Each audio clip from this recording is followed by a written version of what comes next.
हम चर्चा करेंगे कुंडली को कैसे विश्लेषण करना है।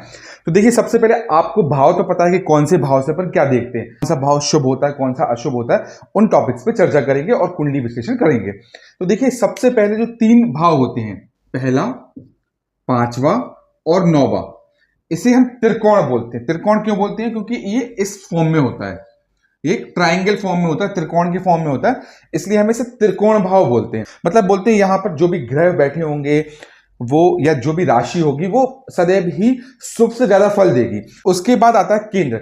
आपने कभी सुना होगा केंद्राधिपति योग बना है, या कोई ग्रह केंद्र में बैठा है। तो बेसिकली केंद्र क्या होता है?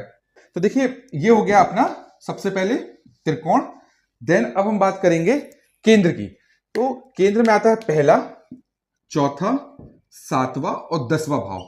ये केंद्र भाव कहलाते हैं। मतलब पहला, पांचवा, 9वां त्रिकोण, और पहला, चौथा, 7वां और 10वां भाव केंद्र भाव कहलाता है। केंद्र भाव भी शुभ भाव में से एक है। कहते हैं कि इन भावों में भी यदि कोई ग्रह बैठ जाए और उनका संबंध यदि त्रिकोण से हो जाए, कहने का मतलब कि केंद्र का संबंध यदि त्रिकोण से हो जाए तो वो राजयोग का निर्माण कर लेते हैं, या वो बहुत शुभाशुभ हो जाते हैं। ऐसे ग्रह सदैव ही अच्छा फल देना शुरू कर देते हैं। भले ही वो ग्रह क्रूर हो, अशुभ हो, पाप ग्रह हो, पर वो अच्छा फल देना शुरू कर देते हैं।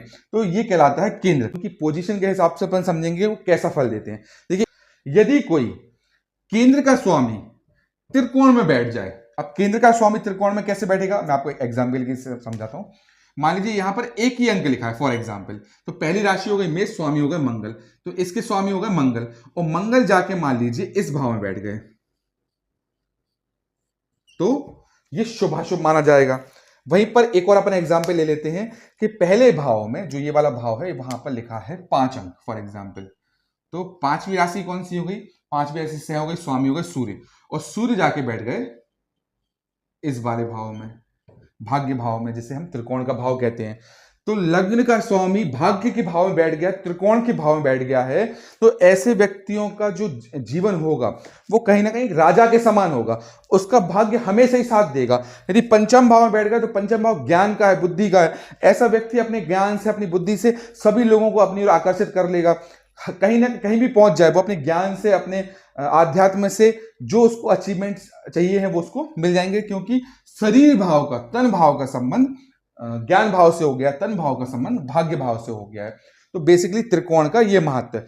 ऐसे ही सेम कंडीशंस केंद्र भाव पे भी लगती है कि मान लीजिए कोई पंचम भाव का स्वामी फॉर एग्जाम्पल आपके केंद्र में बैठ गया है। मान लो यहां पे 5 लिखा और यहां पे सूर्य बैठ गए हैं, तो ज्ञान भाव का स्वामी आपके चतुर्थ भाव में, सुख भाव में बैठ गया है। तो आप ज्ञान से क्या अर्जित करेंगे? सुख अर्जित करेंगे। वहीं पर मान लीजिए यहां पर 9 अंक लिखा है, तो 9वीं राशि हो गई आपकी धनु, और स्वामी हो गए गुरु।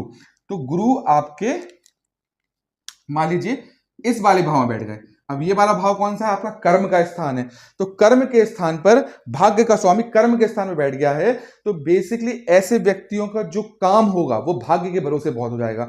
मान लीजिए वो काम अपना 100 में से 50% कर रहा है, 50% उसका भाग्य साथ दे देगा।